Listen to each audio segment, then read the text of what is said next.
Welcome to Turning Hard Times into Good Times. I am your host, Jay Taylor, and I'm speaking to you from New York City on this, the 27th day of August, 2019. It's certainly been a good day for gold. It's up some $15. Silver is up about 50 cents. That's about 3% on the day. So obviously some things are starting to stir in the precious metals markets, which of course this show is focused on to a great extent. Before I talk about more about today's show, let me remind you, I am the editor of Jay Taylor's Gold, Energy, and Tech Stocks. People are finding this newsletter to be of considerable value now, given the fact that we're actually making a nice bit of money on some of the calls that I've made in this in my newsletter. Not necessarily my fault. We have some wind at our backs, and we've made some really fascinating picks, and some of these stocks are finding a lot of gold and silver in the ground, and it really is a very exciting time. Miningstocks.com, you can sign up for it by going to you can sign up for my newsletter, Jay Taylor's Gold, Energy, and Tech Stocks, I should say, by going to miningstocks.com. Also like to encourage you to consider signing up for Chen Lin's letter. Chen will be with me in a few minutes from now. ChenPicks.com is the place to go for what to buy. What is Chen buying? What is Chen selling? That's his newsletter, and he comes out with that. Whenever there's some important news on his recommendations, he will send emails out to his subscribers. ChenPicks.com is the place to go to sign up for Chen's letter. I do want to thank each of you for listening to this show, making it one of the more popular shows in the Voice America Business Channel. Also want to encourage you to keep your questions, comments, whatever comments you have, send them along to questionsfortaylor@gmail.com. Questions, the number 4, Taylor@gmail.com. And we must thank our sponsors for making this show economically viable. Sponsors for today's show: Klondike Gold, Novo Resources, Radisson Mining Resources, and Great Bear Resources. 4 companies, I might add, that I'm very proud to have as sponsors. They're all doing very well in their exploration efforts. I do want to thank each of you for listening to this show again. And again, keep your questions and comments coming along to us at questionsfortaylor@gmail.com.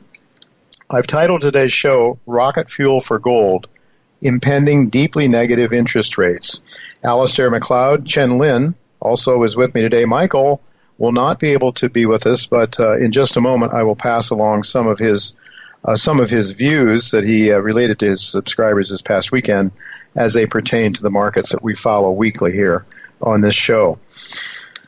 Alistair McLeod wrote in an essay that he wrote a couple of weeks back, he said, and I quote, "Growing evidence of a severe global recession is sure to provoke more aggressive monetary policies from central banks. They had hoped to have the leeway to cut interest rates significantly after normalizing them. That has not happened. Thus, as the recession intensifies, central banks will see no alternative to deeper negative rates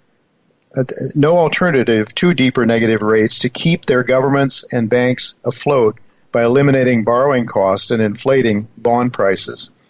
It will be the last throw of the fiat money dice, and if pursued, will ultimately end in the death of them. Gold and Bitcoin prices are now beginning to detect deeper negative rates and the adverse consequences for fiat currencies." End of quote. So that is a topic that we'll be talking to Alistair about in the second half of today's show. Chen Lin just returned from China, Australia, and other Asian countries where he traveled on vacation with his family. He also visited the Novo Resources, which I'm sure he'll tell us about. He's going to be with us right after the first commercial break, and he has an ongoing dialogue with the former countrymen of his in China. So he has a very unique perspective regarding the existing American-Chinese relationship, which is not very good, to say the least, these days under the Trump presidency. That and other topics I will explore with Chen, so I'm really looking forward to what he has to say about a couple of his favorite stock picks as well. Given Michael's absence, let me just pass along a couple of his comments from his 360 weekend letter that he sent out this past Sunday, August the 25th. Michael said he can sense that among most gold and mining investors and technical analysts, taking profits is more on their minds now with respect to gold than holding for a long-time position in the yellow metal. He noted, and I quote, "Technical reasons upon technical reasons, usually by orthodox technical analysts, have been raised over the past few months as to why one should take profits and exit gold. If you examine daily price charts of gold and GDX, you will see a repeated behavior on the part of on the past few months. Several days of downside occur, just enough to spook everyone, then bam, a single day upswing that erases the prior multi-day correction, and the shorts are licking their chops.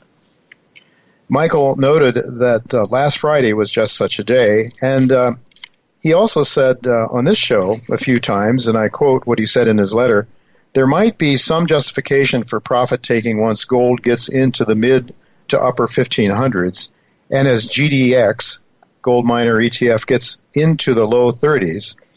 But such correction, once reaching those levels, is unlikely to stop gold from ultimately reaching the simple price-based swing objective of its massive, complex head and shoulders bottom. In this case, momentum fully endorses the orthodoxy that the swing objective for gold is $1,700. Then Michael also wrote another thought on how to assess gold as it relates to the topic of the first page of his letter last week. He said, and I quote, if gold reaches into the mid to upper 1500s, and at the same time you see the S&P 500 breaking down through our minefield of numbers specified on page one of this week's letter, then think twice about exiting gold. If the S&P 500 also cracks those two layered structures, then gold will very likely be even more aggressive in its vertical advance. And he mentions also the same is likely for the T-bonds. Michael continued saying this past weekend, and I quote, if the S&P 500 triggers our annual momentum number, you can probably count the days on one hand that are left on the upside in gold and T-bonds and on the downside in the S&P 500. At such a juncture, we would not be surprised by anything major on the upside that gold might produce, with speed and drama in a handful of days.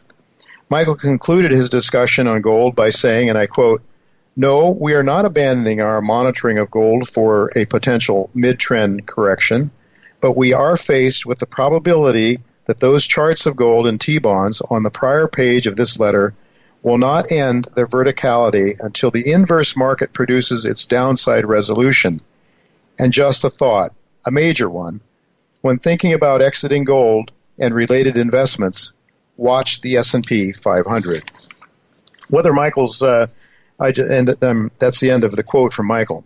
And that was with Michael's permission. I just shared with you what he wrote about gold in this weekly missive. And keep in mind that those are the kinds of extensive commentary that you get from Michael on all different kinds of markets that he covers. And I would just strongly suggest that if you're a serious investor, you go to olivermsa.com to profit from Michael's excellent work.